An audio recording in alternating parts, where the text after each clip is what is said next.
Namo tassa bhagavato arahato samma sambuddhassa. Namo tassa bhagavato arahato samma sambuddhassa. Namo tassa bhagavato arahato samma sambuddhassa. As you all know, we were discussing Dvayatanupassana Sutta, which is one of the interesting suttas included in Sutta Nipata. Very interesting sutta, particularly for the ones who are deeply interested about the vipassana. So how one is continuing one's practice, and different themes are highlighted in this sutta, how one may streamline one's vipassana practice. So as I repeatedly mentioned, it is not for a kind of a beginner's practice, rather as one continues one's vipassana practice, at a particular point he come to a kind of a conclusion. Okay, now I have to basically pay my attention to on these areas.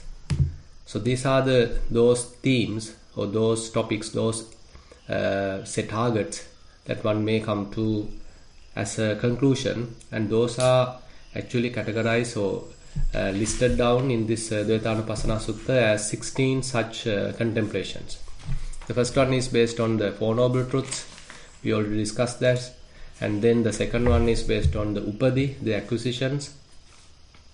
Now, how acquisitions are causing sort of suffering, and if one is able to relinquish all the acquisitions, how one may be able to maintain a life without suffering. And then the third one is based on the ignorance. Whatever suffering arises, that happens because of ignorance. And if one is able to overcome ignorance, abandon ignorance, so then there won't be any suffering. And then the fourth one is based on the sankhara, the volitional activities. Whatever suffering arises, that happens because of sankhara, the volitional activities. And if one is able to calm down, relax, cease all the volitional activities, then there won't be any suffering. So basically all these contemplations are coming as pairs, so that's why it is Dvayatanupassana Sutta. So it very much like duets are there. So all the contemplations are presented as a duet. And first one, basically, that means the first contemplation is very much based in the mundane side. The second one more promotes the supramundane attainment or supramundane realization. So that is how the whole sutta is very much like organized. And then the fifth one is how whatever the suffering arises, that happens because of the conditioned consciousness. When a consciousness is established and deeply rooted and very much like finding a footing, and if it is possible to overcome that kind of a consciousness, the rising of such rooted, conditioned, well-established consciousness, then there can't be any suffering. So that is the fifth contemplation listed here. Then the sixth one is based on the contact. How contact causes suffering, and if we are able to cease the contact, then we are able to overcome suffering. Then the seventh one is based on the feelings. Whatever suffering arises, that happens because of feelings, and if we are able to completely cease feeling, completely relinquish feelings without grasping, then there won't be any suffering. Then the eighth one is based on craving. Whatever suffering arises, it happens because of craving, and if we are able to abandon craving, there won't be any suffering. Now this is actually the second noble truth, dukkha samudayam ariya satyam. So that the cause of suffering is there also referred as the craving. Here in this Dvayatanupassana Sutta also, that has taken as one contemplation. Then the opposite is the cessation of craving. So that is the path to Nibbana, and that is listed as a second contemplation. And then ninth theme is very much based on the clinging. How clinging causes suffering. Whatever suffering arises, that happens when one's mind is clung to, when one's mind has grasped something. And if we are able to completely avoid any sort of grasping, then there can't be any suffering. So that is the ninth contemplation, ninth theme listed in this sutta. Then the 10th contemplation, what we discussed last time, is based on the instigation. So we instigate various actions, we continuously, intentionally start something, continuously, intentionally do something. So once Vipassana yogi come to a particular advanced point, so he realized this truth. So I was continuing the practice, I was coming from sort of calming down, or we can say refining all the attainments or refining all the experiences, but I wish another refined experience and gives up somewhat coarser experience. But still I am very much like trying to become something else, something more subtle, something more sublime. How about stopping that desiring nature, the becoming process? Keep and stop to bhavatanha. So that is the conclusion coming here. So whatever suffering arises, that happens because of the instigation. Or sabbang arambha pacca. So if one is able to avoid any kind of volitional instigation, volitional initiation of any activity, then his present state completely fades away, and ultimately he touches the nirodha, the cessation, and that is the end of suffering. And therefore whatever suffering arises happens because of intentional instigation, intentional initiation of an action. But if one is able to completely abandon that, stop that, then one is maintaining the nibbanic state. So that we discussed last time as the 10th contemplation or the 10th theme listed in this sutta. Today we are going to discuss the 11th one. So that is based on the ahara, the nutriments. Yankinja dukkhan sambhoti sabbang ahara paccayati. Ayang ekanupassana. Aharanantweva asesa viraga nirodha natti dukkassa sambhavoti. Ayang dutiyanupassana. Now, whatever suffering originates is all conditioned by nutriment, and this happens as one contemplation. And if one is able to allow fading away of all the nutriments without any sort of grasping, if one is able to penetrate all, now one is not grasping any of those nutriments, then what happens is the cessation. That is where the suffering may be abandoned. Now we are coming to a very interesting area. So what are the nutriments? So before going to the Dvayatanupassana Sutta further, so let us discuss about the 4 nutriments. So there are various places that the Buddha listed these 4 nutriments. So I have taken one example sutta available in the Samyutta Nikaya and Nidana Samyutta, where Buddha explained about the 4 nutriments. Chattaro me bhikkhave ahara bhutanang va sattanang titiya sambhave sinang va anuggahaya. So basically Buddha mentioned there are 4 categories of nutriments.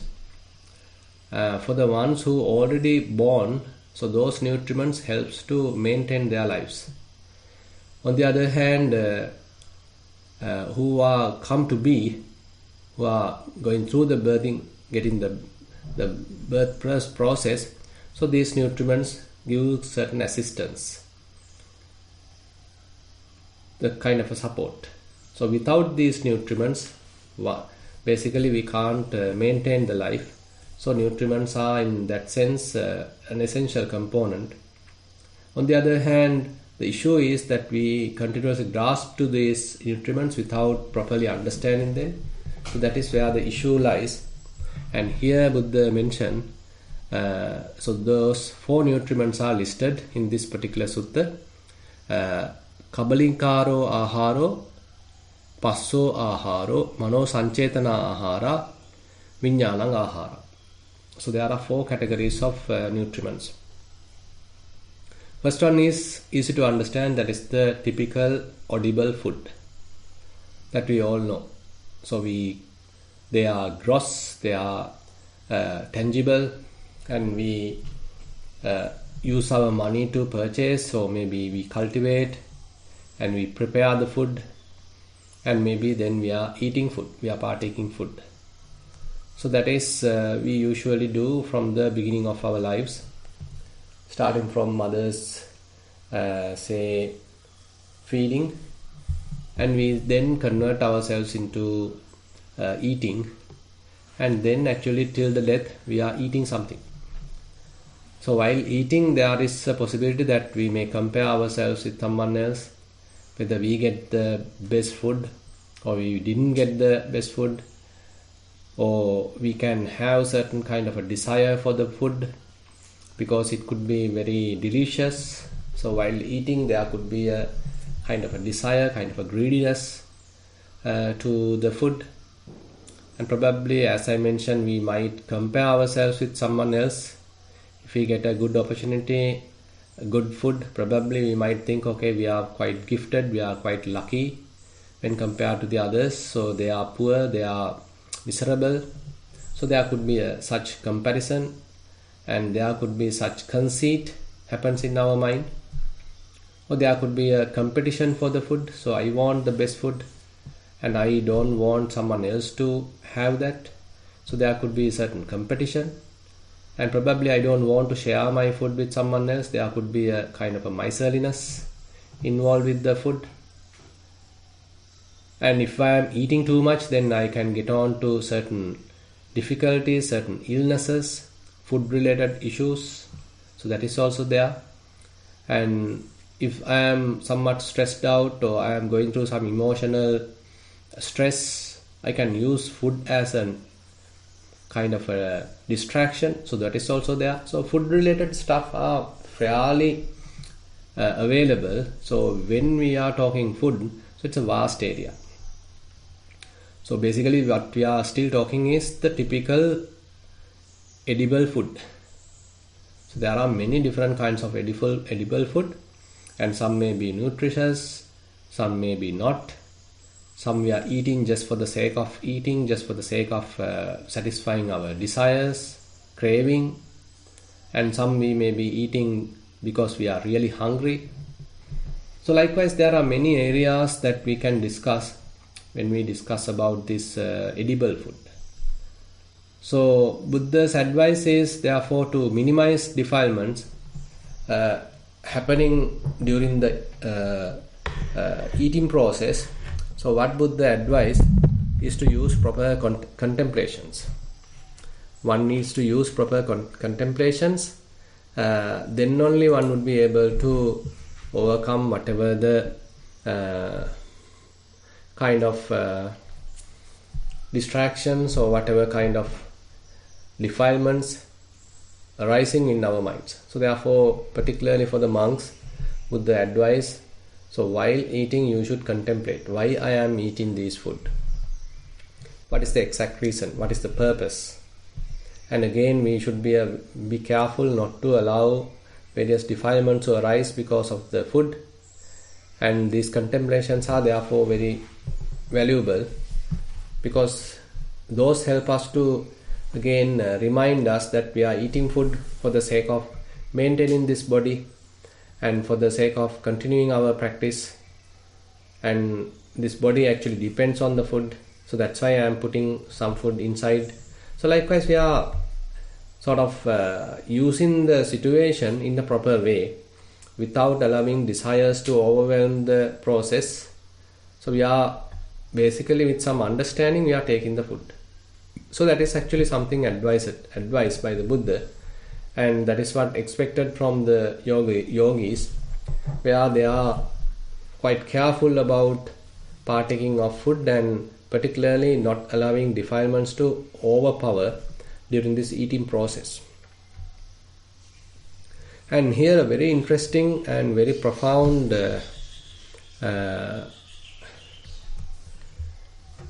example is a kind of a simile is given by the Buddha in this Putta Mansupama Sutta, where how one needs to regard this edible food, like what? So the example is given kind of a couple. They have a single son, a young son, and all three are now going to cross a desert, but unfortunately they don't have much provision. They don't have enough food, and they basically only have a limited amount of food, and ultimately they reach the middle of the desert and they lose all the food now. There is nothing available. Completely no food at all. Now they have to come to a conclusion. Are we all three going to die? Or is it possible to survive somehow? Now Buddha mentioned this as a simile. Okay, now the mother and father decides, okay, rather than we three die, okay, let's kill the son and eat its flesh and just survive, and ultimately we too may be able to cross the desert. So they come to this very difficult decision and ultimately kill the son, and they prepare some food and now they eat. Now Buddha is asking, while they eating that food, will there be any desire to greediness, any sort of a greediness there, or any kind of a contemplation there, any kind of a desire to sort of compete each other, any kind of desire to overwhelm another person, or any kind of desire to store the food? Are they merely taking the food just for the crossing this desert? Are there any desire to arouse or develop bodily attractiveness, or are they eating it for the enjoyment? So the monks answer no. So basically while they are eating, they may be even crying because this is their only son. And basically, so the very strong simile Buddha is giving there. So basically Buddha mentioned, okay, they are merely eating for the sake of crossing the desert. For the sake of crossing the desert. So you should look at the edible food with this angle, like this. So we are eating this food for the sake of crossing the desert. We are eating this food just for the sake of maintaining this body, so that we are able to continue the practice, we are able to continue this lifespan. That's the only thing. It is not for the enjoyment, it is not for the sake of physical beauty or attractiveness, not to sort of uplift our kind of status, rather just to continue this life. Without food this body would die, so it's a kind of a requirement. So when we are keeping that kind of an attitude, so we can understand, okay, it doesn't allow us to have any kind of a defilement, rather we are keeping the food in the proper perspective. So it's a kind of a necessity that we are going through, body requires it, and we are simply giving it, but without making any defilement. So there further Buddha mentioned, Kabalikare bhikkhave ahare pariññāte pancha kama guniko rago pariññāto hoti. So Buddha further mentioned, if one is able to thoroughly understand about the edible food, he say all different kinds of 5 chords of sensual pleasure is fully understood. We know that through the eyes we like to see things, through the ears we like to hear songs, sounds, through the nose we like to smell odors, through the tongue we like to taste delicious delicacies, through the body we like to go through some good tangibles, desirable tangibles, tactile sensations. Now these are the ones actually we are going after, and always trying to look forward and trying to acquire. So Buddha mentioned, if one is having thorough understanding about edible food, or kabalikara ahara, then Buddha mentioned, okay, one may thoroughly understand how we are desiring these 5 sense codes.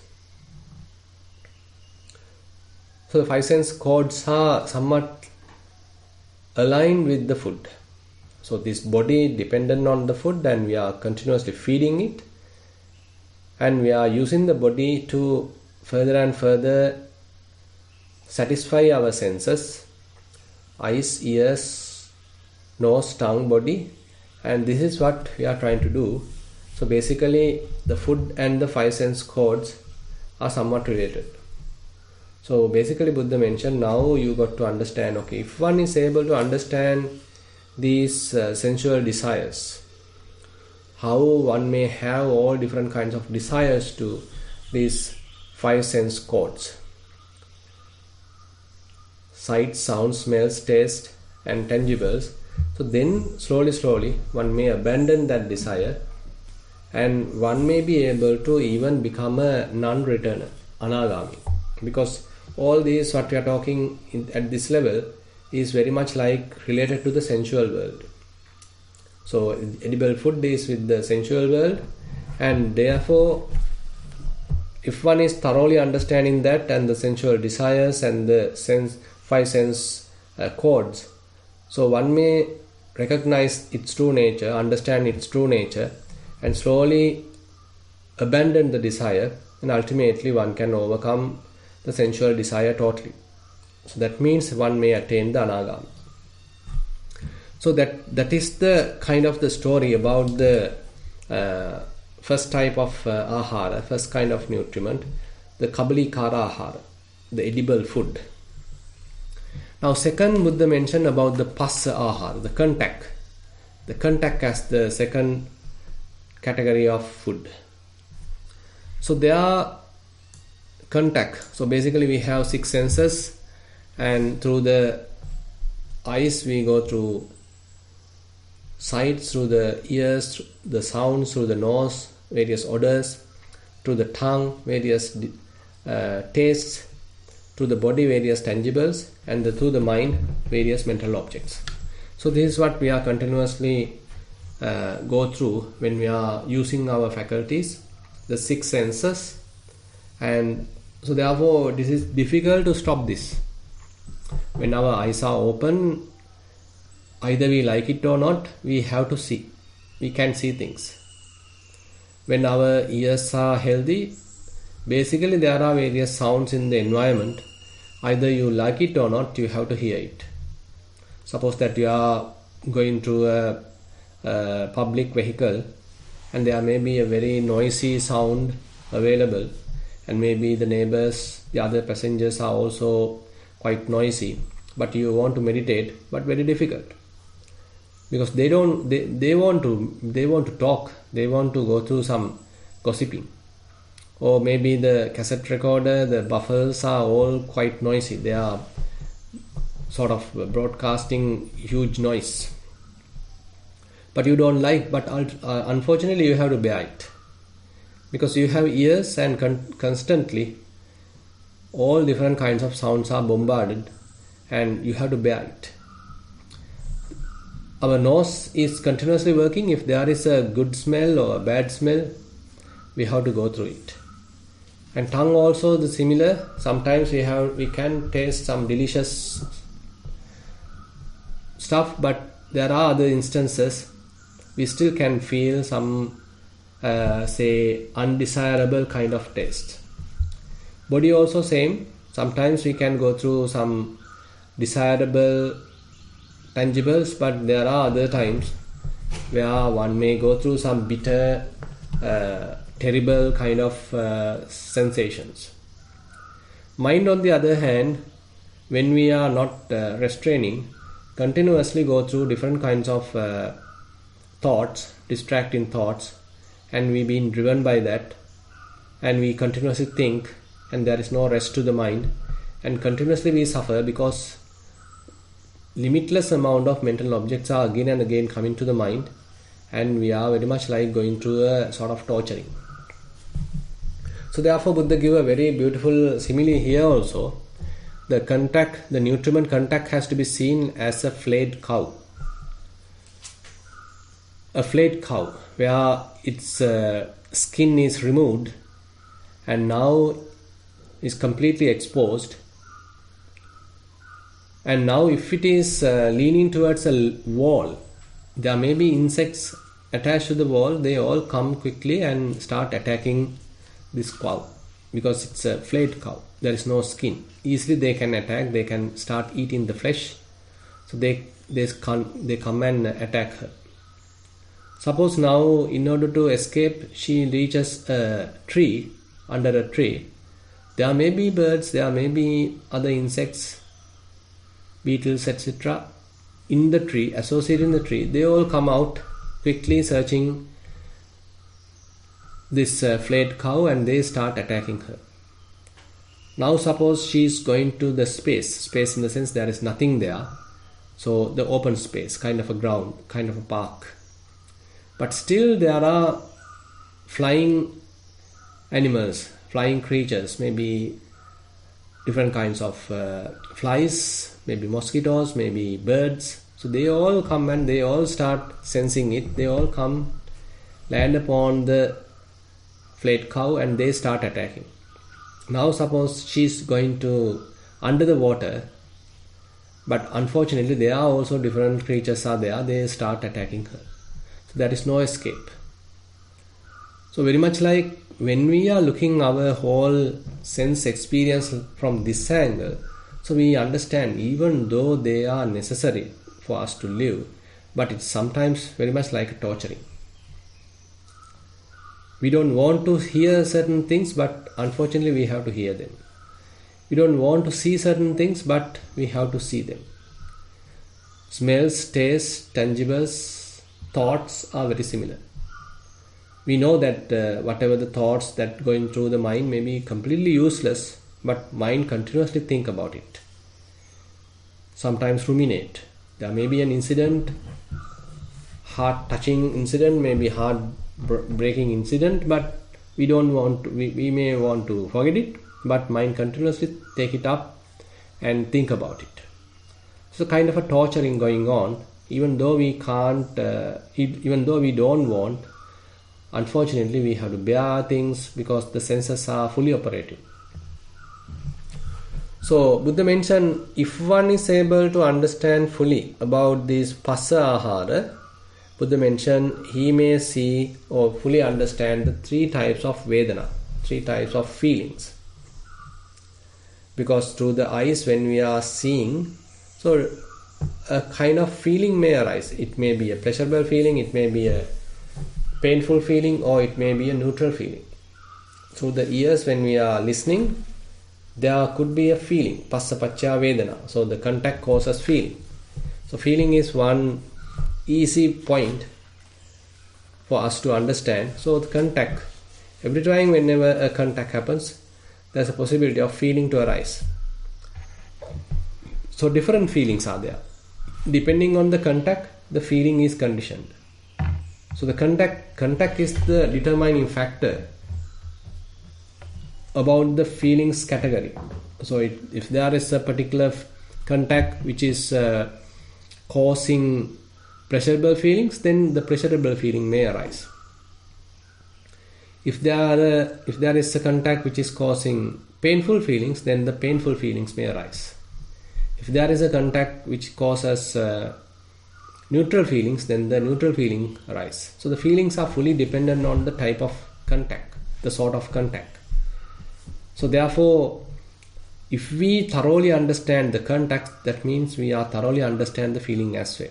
So they are going together very much like they are dependent. The feeling is completely dependent on the contact. Now, thoroughly understanding feelings, as we already discussed, helps to minimize the desire towards those feelings, penetrate them, and ultimately we are able to overcome them. So we are no more grasping the feelings. Contacts may happen, but slowly we are able to avoid grasping those resultant feelings. Now we don't grasp the contact. So very much like contacts have ceased, our mind has withdrawn from this contact. Even though seeing is there, but mind is not getting involved. Even though hearing is there, mind is not getting involved. Even though smelling the taste, touching is there, mind is not getting involved. And similarly, if there are even thoughts coming, mind is not interested, we simply allow them to pass. So very much like ditte dittamattam bhavisati, sute sutamattam bhavisati, mute mutamattam bhavisati, viññāte viññātamattam bhavisati. So one may be able to maintain a mentality, a kind of a developmental state, without attaching to anything. So if one is able to thoroughly understand this contact, the passa ahara, so Buddha say he would become an arahant. Natti kinchi uttaring karaniyanti vadami. The previous one, the kabalikara ahara, he tell us, okay, if one is thoroughly understand, fully understand, he can ultimately become an anagami, non-returner. But the second nutriment, the contact, if one thoroughly understand, he can even become an arahant. So you can see the gravity of this practice. So this thorough understanding about the whole process.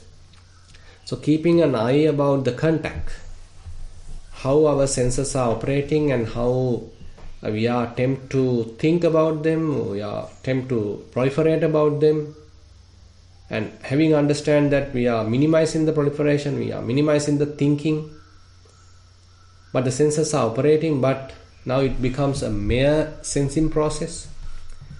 We are not very much like interested about reacting to any of these, and one may see, okay, how they are coming and going, how they are rising and passing away. So that kind of a practice ultimately helps to minimize craving, avoid craving, and ultimately mind may liberate, because one is not reacting. One is not impulsively reacting to anything. Rather, one may see how things are happening, how they arise and pass away, how they appear and then disappear.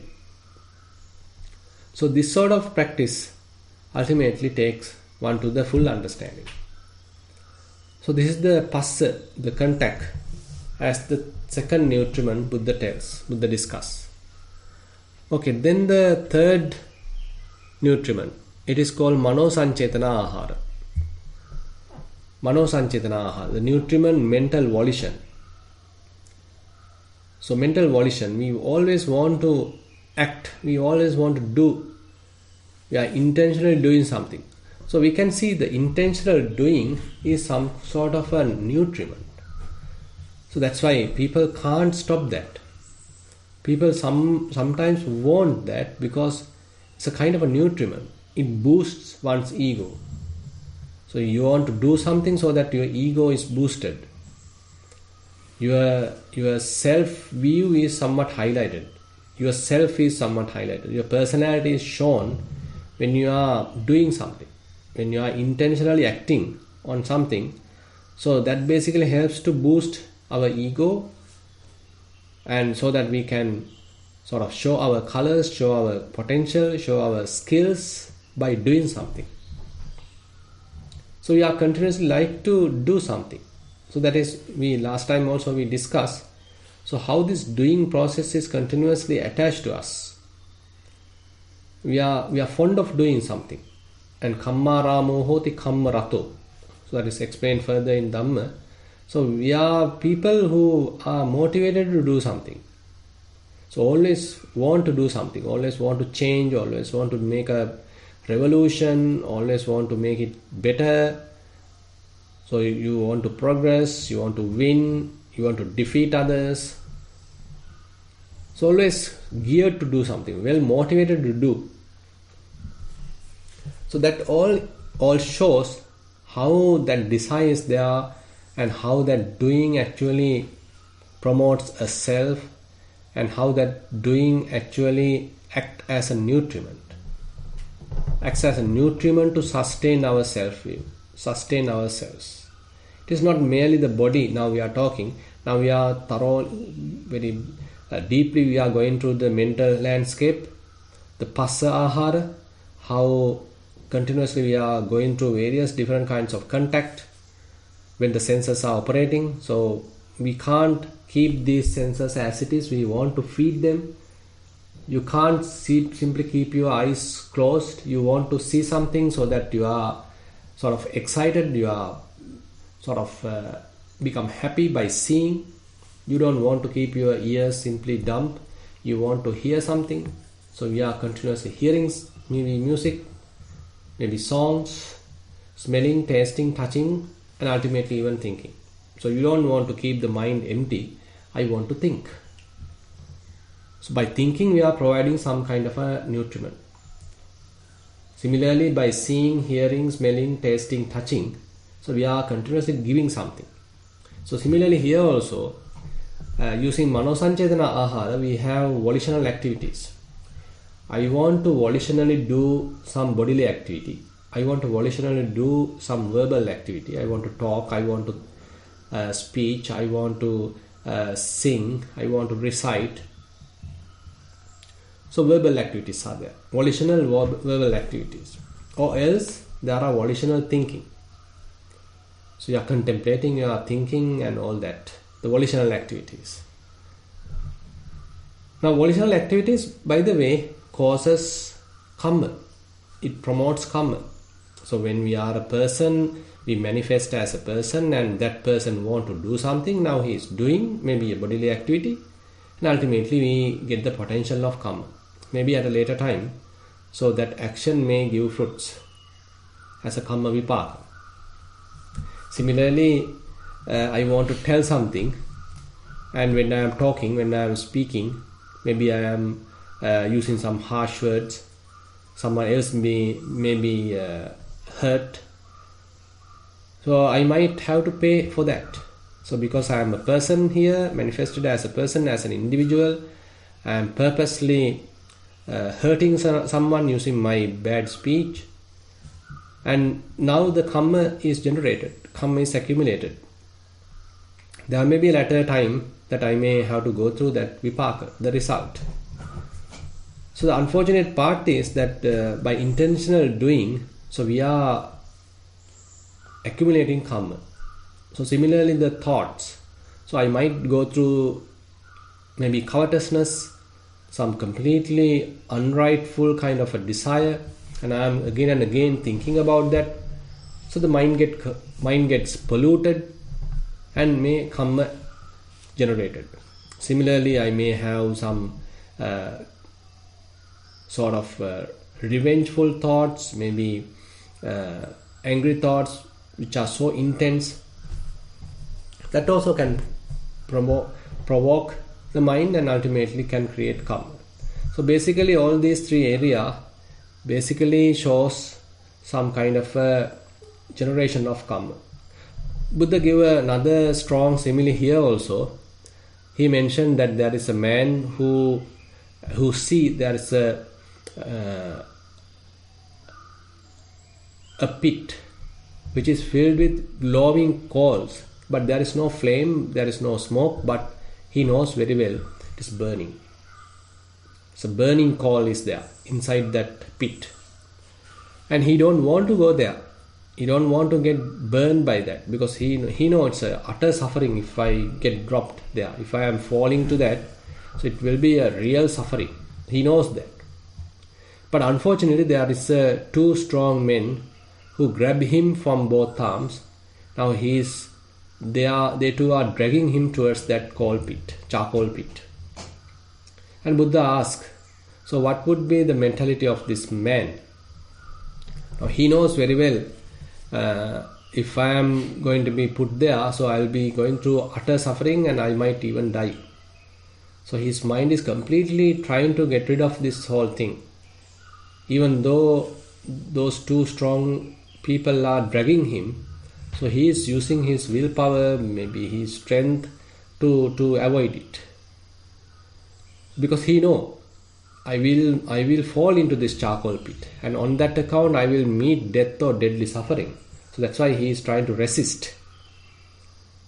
Now Buddha say you need to look at the volitional activity, this Manosanchetana Ahara, volition related nutriment like this.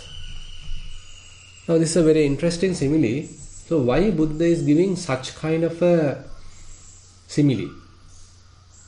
Now actually we need to understand, okay, these all volitional activities are creating karma. It may be wholesome karma, it may be unwholesome karma. So if we are intentionally doing something, either it may create wholesome karma or either we may create unwholesome karma.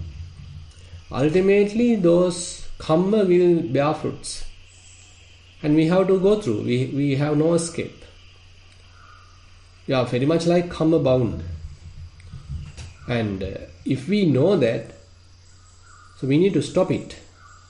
All the intentional activities, as we discussed last time, sabbang arambha pacca, yam kinchi dukkhan sambhoti, sabbang arambha pacca. Whatever suffering arises, that happens because of these instigations, volitional instigations. Similarly, here also we can understand how volitional activities are causing wholesome and unwholesome karma, and ultimately they bear fruits and we have to go through it. So that is the suffering part. So therefore, if one see through those volitional activities, then one starts minimizing them, as we discussed last time. So it's a kind of a slowly minimizing those volitional activities. If it happens only for you, it is coming only onto ourselves, there is no escape, then probably we can do it, but we are not going and asking for work. So that's kind of an attitude. Because you understand, okay, it is intentional activities are a burden. I need to maintain kind of relaxed mentality without grasping anything. If something comes on my way, okay, I am doing it for the best of my ability. I am not neglecting it or ignoring it. But again, I am careful of not to create a self out of that activity. So likewise, one may go through these volitional activities in a more wise manner. Without intentionally, immediately acting, one may have some sort of a discretion what to do and what not to do. He has that ability to recognize, okay, is this some suitable activity for me to get involved, or is it not suitable?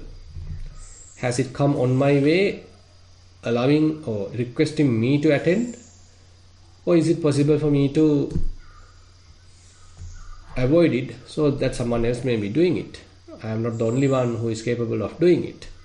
But anyway, if it is coming onto my direction, there is no anyone else, so it is my duty, then probably I may have to do it. So likewise, so Buddha's advice here is to understand how we have a desire to feed ourselves, boost our ego through work, through our maybe creativity or through our intentional activity, through our different kinds of works. So how we are boosting a self. So if we are able to penetrate this intention, if we are able to penetrate this kind of a tendency available in the mind, we may be doing something but without promoting a self. So then we have some kind of a escape without promoting any defilements. So that is the third category of ahara, and there also Buddha mentioned, if one is thoroughly understanding the third nutriment, Mano Sanchetana ahara, Buddha say, okay, one may understand the three categories of tanha, the craving. So when one understands craving thoroughly, so one can even attain an arahant. The last category of ahara, the nutriment, is the vijnana ahara. How we always want our mind to establish on something. We want our eyes to see something and we want to dwell in that sight. We want to hear some music and we want to dwell in that sound, maybe the music. We want to smell something and we want to dwell our mind there, keep our mind there, fully involve our mind there.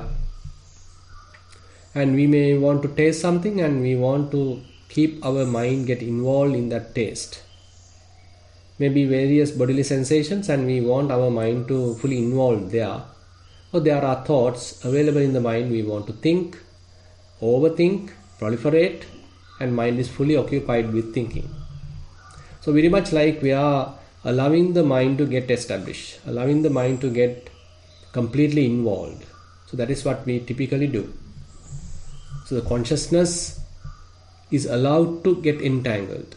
Consciousness is allowed to get established. We don't know how to maintain it without any kind of an establishment. We don't know how to maintain a free mind, completely kind of liberated type of a mind without consciousness get established. Actually, we discussed to some extent while we are discussing this point in the fifth contemplation, the suffering arises because of consciousness. The same thing actually here very much we have to talk. How suffering arises because of this established consciousness. Again and again we are seeing, hearing, smelling, tasting, touching and thinking. But all those activities promote maybe a self, thinking that I am the one seeing, I am the one listening, I am the one smelling, I am the one tasting, I am the one going through some tangibles, I am the one thinking. Either I am creating a self onto the external sense base, or I am creating a self into this internal sense base. A promotion of a self. And on the other hand, consciousness is continuously getting involved in this entanglement with the name and form. Nama, Rupa and Vijnana, they are in continuous entanglement. Nama Rupa supports consciousness, consciousness supports Nama Rupa. So there's an interrelationship between these two, and they are going through this entanglement. So we don't know how to break it. We don't know how to untangle it. So we are continuously allowing mind to get involved with something, fill our mind with various garbage, fill our mind with various objects without maintaining the clarity of the mind, the transparency of the mind, the purity of the mind. We continuously fill our mind. So we can see how there's a tendency in our mind to fill the mind, to locate the mind, to establish the mind at somewhere.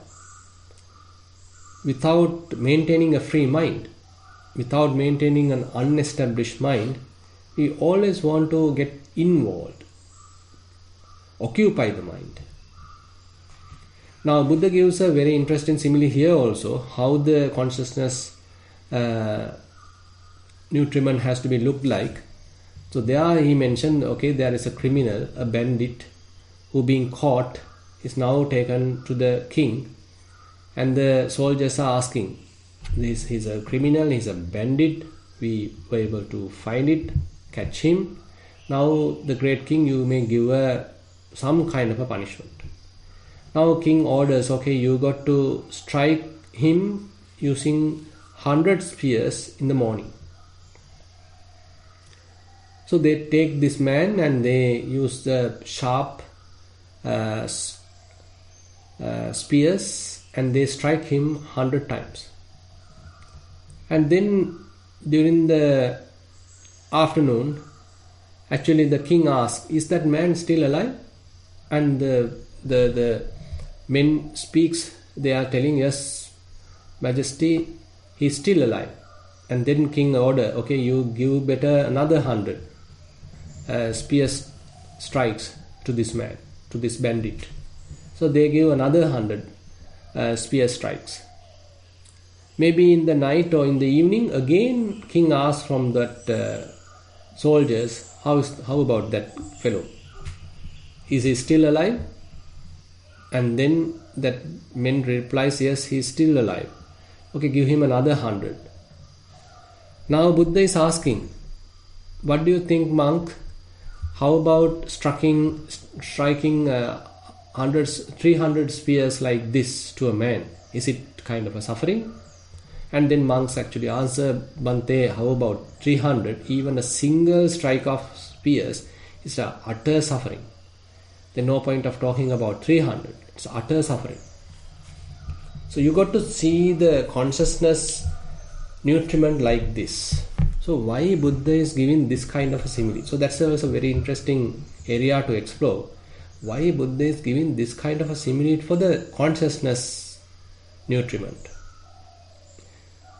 Actually, we can't understand it if we don't have experienced a kind of a clarity of the mind. If you don't have experienced the unattached nature of the mind. unestablished nature of the mind. So if one is continuing one's practice at a deeper level, one may be able to touch this unattached, non-grasping state of mind, where mind becomes completely free, no defilements, no attachments, no stress, no object, no self-view, and mind is in a kind of a silence, stillness and purity. But maybe temporary, because still the defilements are there. To the amount of wisdom that what we have generated through our vipassana practice, one may be able to enjoy this purity, this clarity, this stillness, this silence. The more one have thorough experience in this state, one may understand, okay, what a difficulty to have various thoughts in the mind. So how it's a burdening.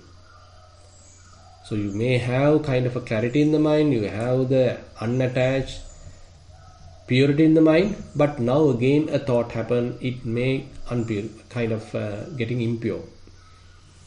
It again get burdened. Another attachment happens, again get burdened. Grasping happen, again get burdened. A distraction happen, again get burdened. Maybe smelling, touching, tasting, all that happen. Those are very much like ripples in the mind. Mind was in the clarity, mind was in stillness. But unfortunately, these senses are very much like making it more turbulent. So the name and form is like that. So the moment that a name and form appear in the mind, so there's a possibility that consciousness get entangled with it. Another name and form appear, again get entangled. Another name and form appear, again get entangled. So very much like we are losing the clarity. Again and again we are very much like polluting the mind. We had kind of a purity because of the practice, but because of the attachment to these nutriment, consciousness nutriment, we allow the name and form, nama rupa, to come and pollute the mind, come and occupy the mind. So continuous thinking is very much like this. Various thoughts again and again coming and bombarding the mind. So 300 spheres torturing the mind. Maybe various sounds, sights, smells, tastes, tangibles. If they are promoting some sort of thoughts also, kind of an entanglement, again sort of torturing the mind. We can't keep the mind relaxed. We can't keep the mind unestablished. Rather, again and again the consciousness go and establish. So this is how we need to understand. Basically, so if one is able to maintain a very pure state of mind without any attachment, without any establishment, so that is the state of the Arahant, where the clarity is there. No more any kind of entanglement. So there Buddha mentioned, if one understands thoroughly about the consciousness, he may thoroughly understand the Nama Rupa as well. So they are interdependent. So he may become an Arahant. You can see how powerful these contemplations are. And so that's why in this Dvayatanupassana Sutta, Buddha summarized, Yankinji dukkhan sambhoti sabbang ahara pacca. Aharana nirodhena nati dukkhasa sambhavu. So whatever suffering arises, it originates all from the nutriments. If we are able to abandon nutriments, then there is no suffering. Etamadinavan nyatva dukkhang ahara paccaya sabbaharam parinyaya sabbaharam anisito. So Buddha mentioned, so one may understand that, he penetrates that, and he thoroughly knows their operation. He thoroughly knows the operation of the kabalikara ahara, the edible food. He thoroughly knows the operation about the passa ahara, the contact, mano sanchetana ahara, the volitional activities, vijnana ahara, the consciousness nutriment. So he thoroughly knows that. He sees the tendencies available in the mind to get fed by those 4 nutriments. Now slowly he is minimizing that. If necessary, maybe edible food is necessary, he may take it time to time, but without attachment, with proper contemplations, as much as possible, maintaining the mind free from the other 3 categories of contact, other 3 categories of nutriments. Sabbāhāram anisito. Even while taking the nutriments, maintaining an unattached mindset without grasping them. Ārogyam sammadanyāya āsavānaṁ parikkaya. So Buddha mentioned, okay, by having correctly understood this state, so he is now allowing the influxes, asavas, to fade away. Because now he is not promoting any of these. He is not promoting lust, he is not promoting anger, he is not promoting delusion. So basically the defilements are slowly abandoned.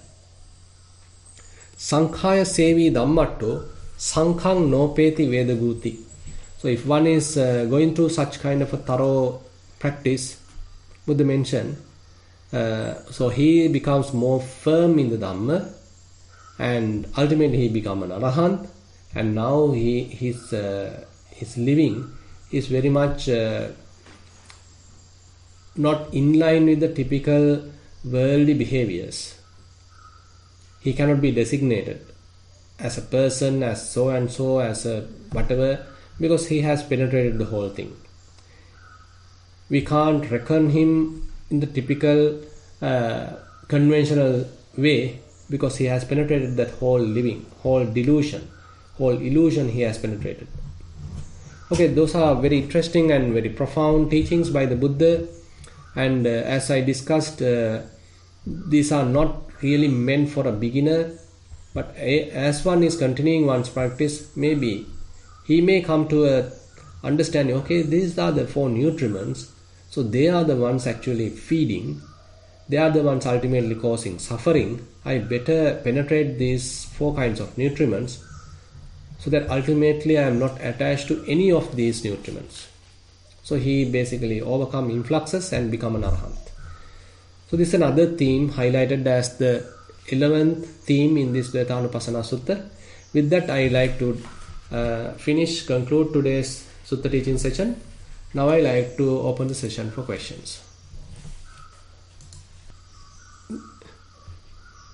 Eshan, you can unmute and talk.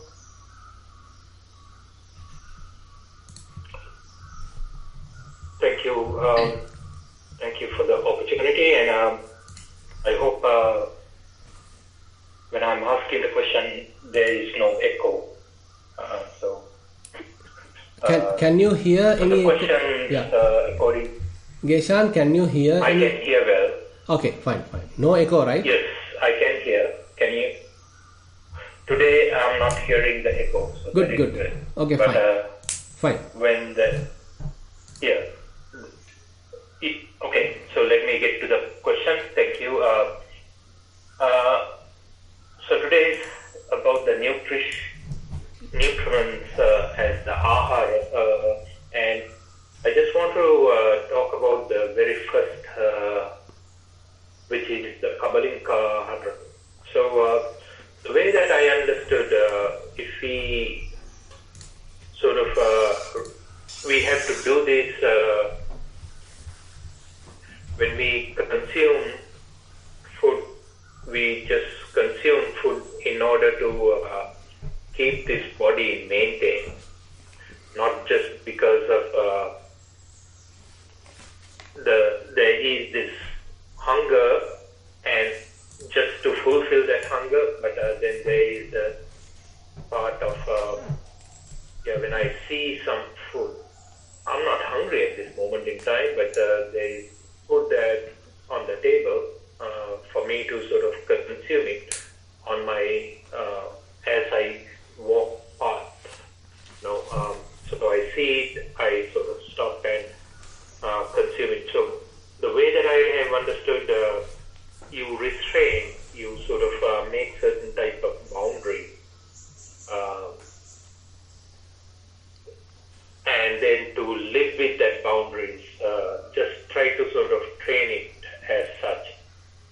rather than, thinking,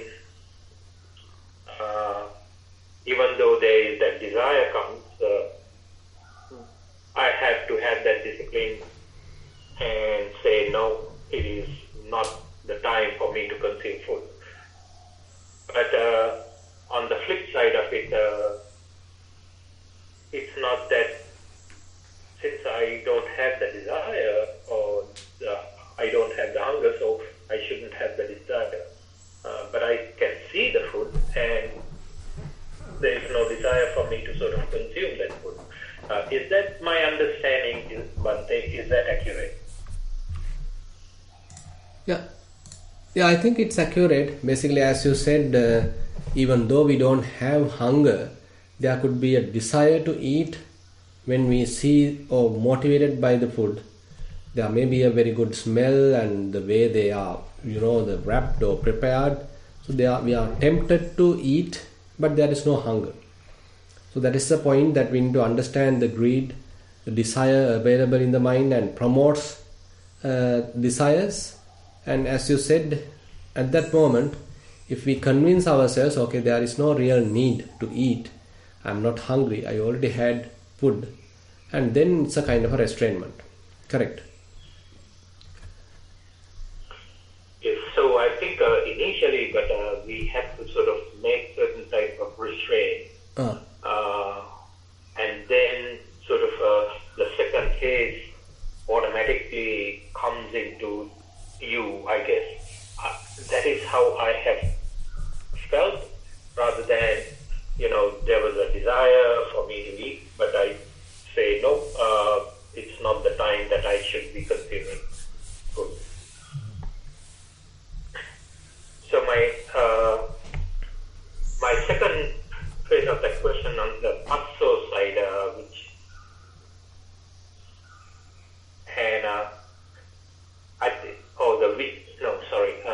the Vinyana, which has the king to order 100 spheres for this individual, and then in the morning and the evening and so on and so forth. It talks about a fear or any type of, even a needle when it hits on to us, like we trample a small rock, you feel that pressure, just the fear itself, or you feel much more harder or much more painful per se. And I could not sort of see the relation at this moment, maybe how that Vinyana, and if you get this type of understanding, or the certain signal comes and you recognize into your mind, and how having that type of the ideas or the comes into your mind, is that the reason why it's been sort of talk of having that sharp spear thing? Is that the reason?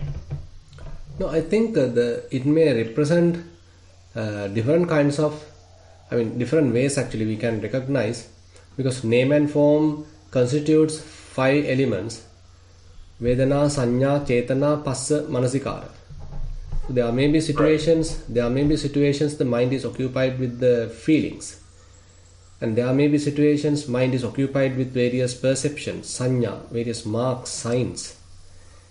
And there are situations the mind is somewhat geared and motivated by various intentions.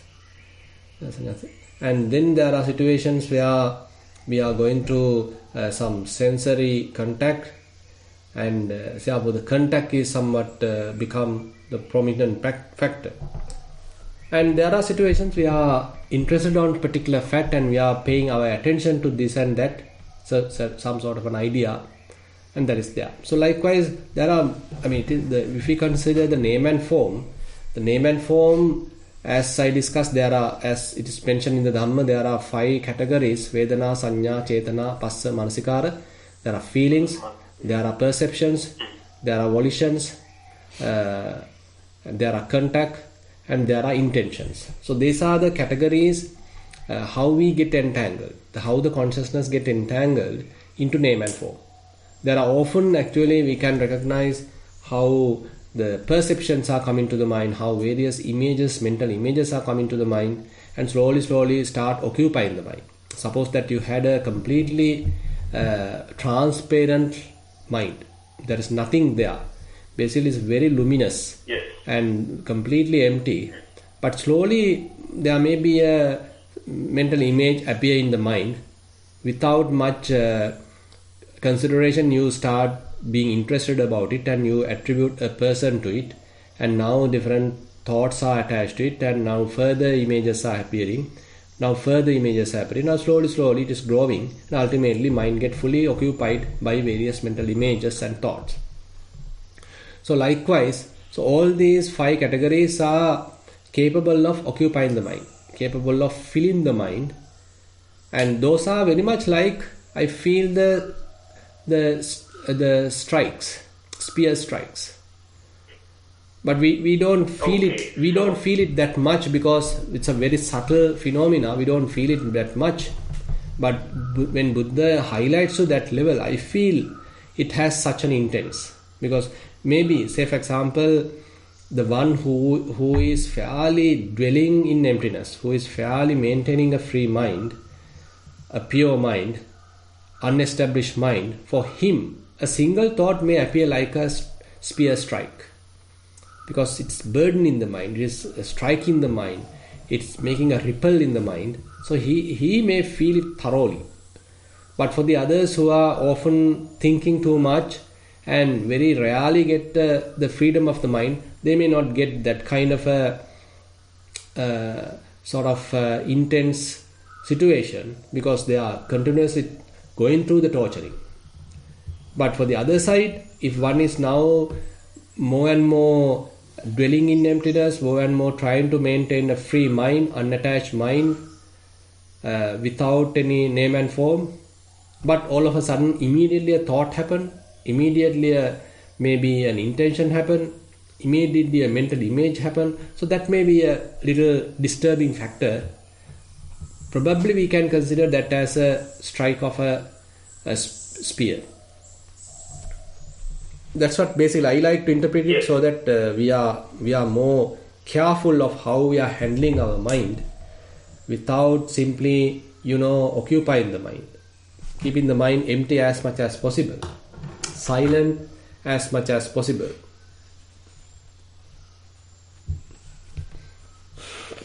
Yes, Bhante, thank you so much. I think you draw a very vivid picture with your answer, and in me, because my understanding was earlier, which I tried to explain, the 2 differences. But I think for a mind that is sort of always have gone into prapancha itself is like maybe a strike. But what I was initially trying to sort of paint the picture, thinking a mind that has a nothingness, and then the moment image just appears as such, and that itself is a strike.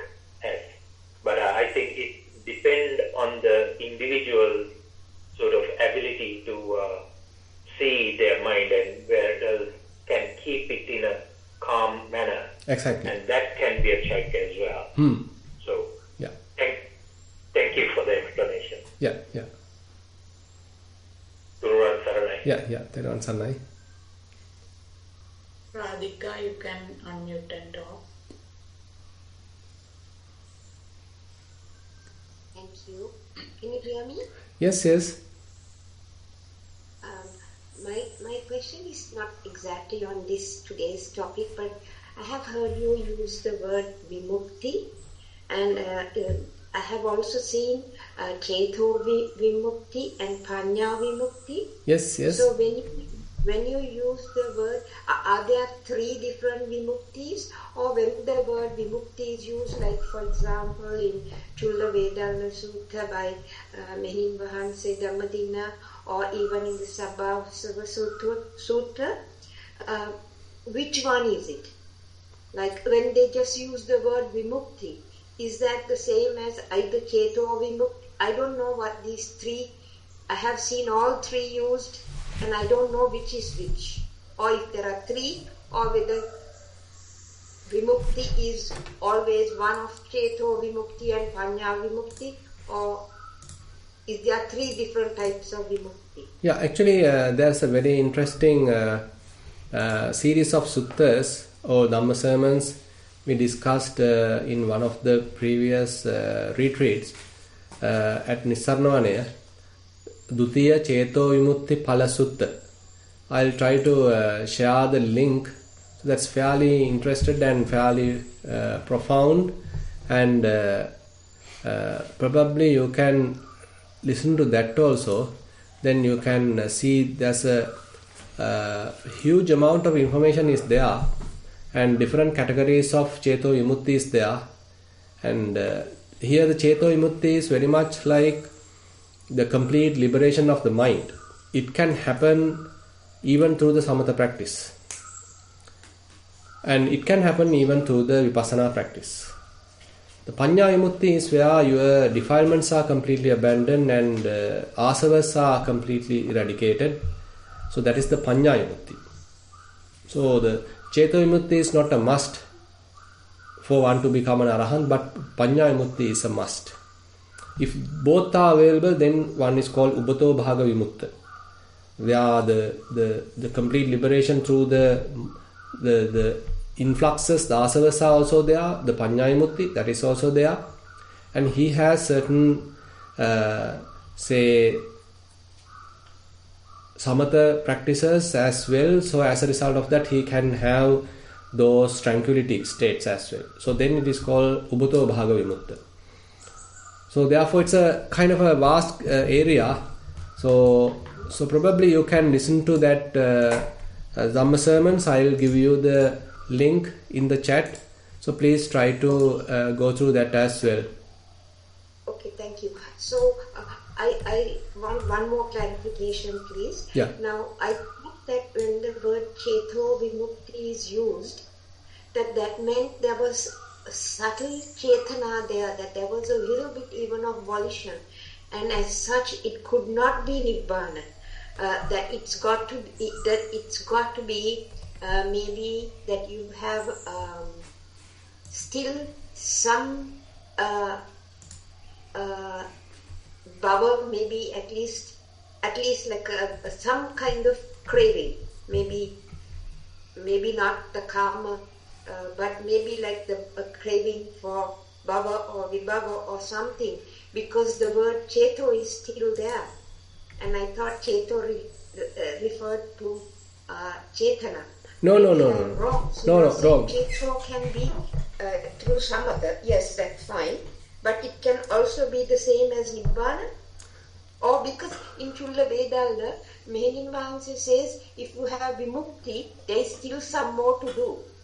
That's why I was thinking, okay, so that means this Vimukti, whatever Visakha and Mehenin Vahanse Dhammadina are talking about or were referring to, is either something like karma is gone, but maybe the Bhavatanha or Vibhavatanha is still there, and that's why he said there's still some more work to do for Nibbana.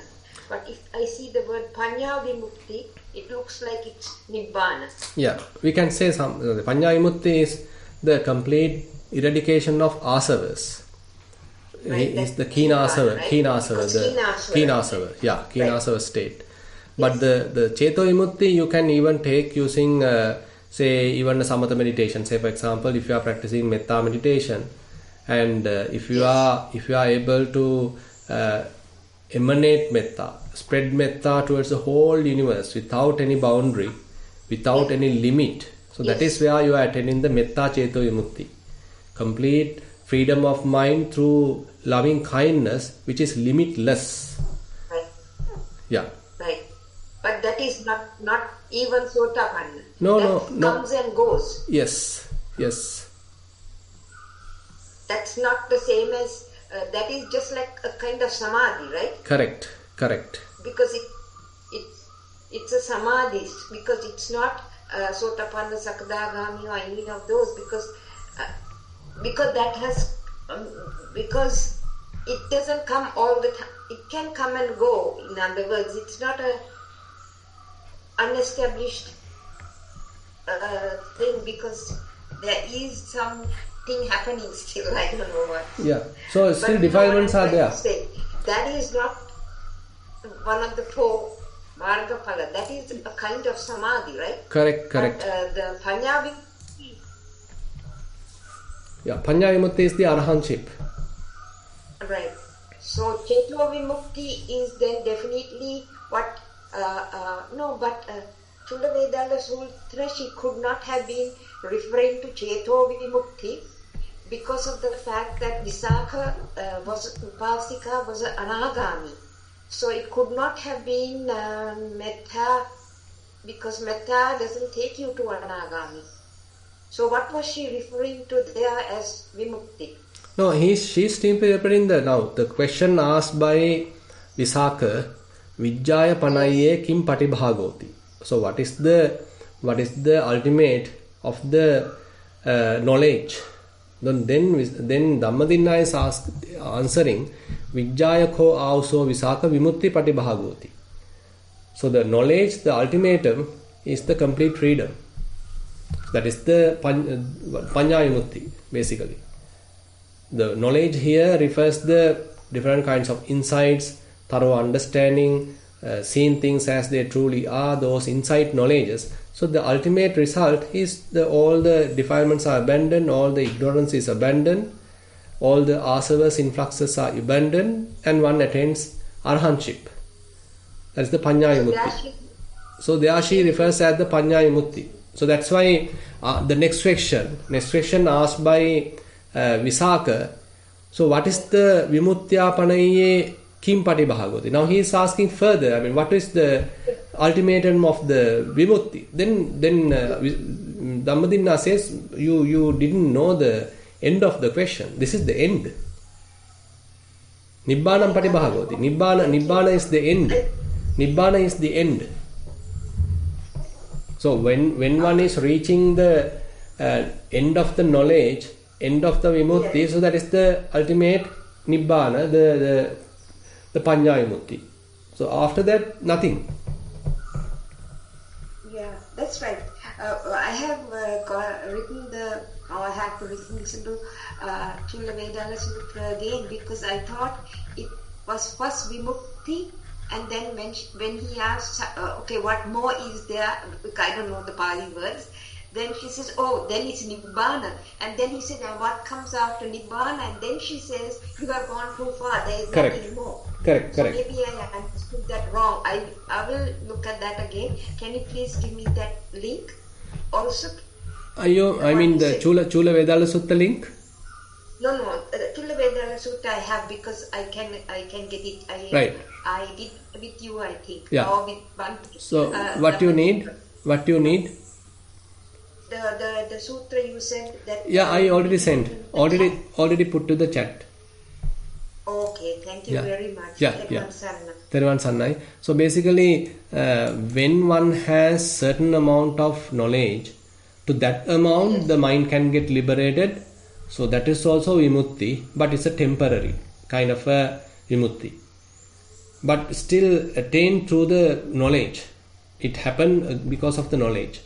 And that's why he's asking, so what is the ultimatum? So that is where the Nibbana, where complete eradication of the defilements, so the complete freedom is there.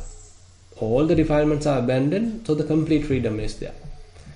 So that is the end of it. So then it is not a temporary one. Basically, all the defilements are abandoned, so the mind is utterly freed. So the freedom is the Vimukti.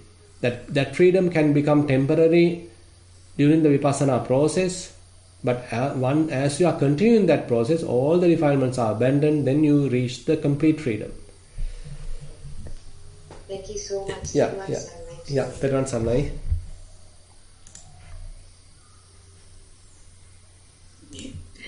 Nilini, you can unmute and talk. Answer Swami answer. Oh. My question is with regards to last week's instigation. I'm wondering, I know you emphasized that it is for an advanced practitioner. I'm wondering, a person who is not an advanced practitioner, when they are doing sitting meditation, when the breath becomes very subtle and then the breath completely goes away, and then there is no feeling of the body, and there is complete silence. There is nothing, and not clinging to anything, and the mind is still and not agitated. And at that stage, mind is not grasping anything. So I'm wondering, is that something that then we are not doing any volitional activity? Is that a state? Yeah, definitely. We can't do any volitional activity.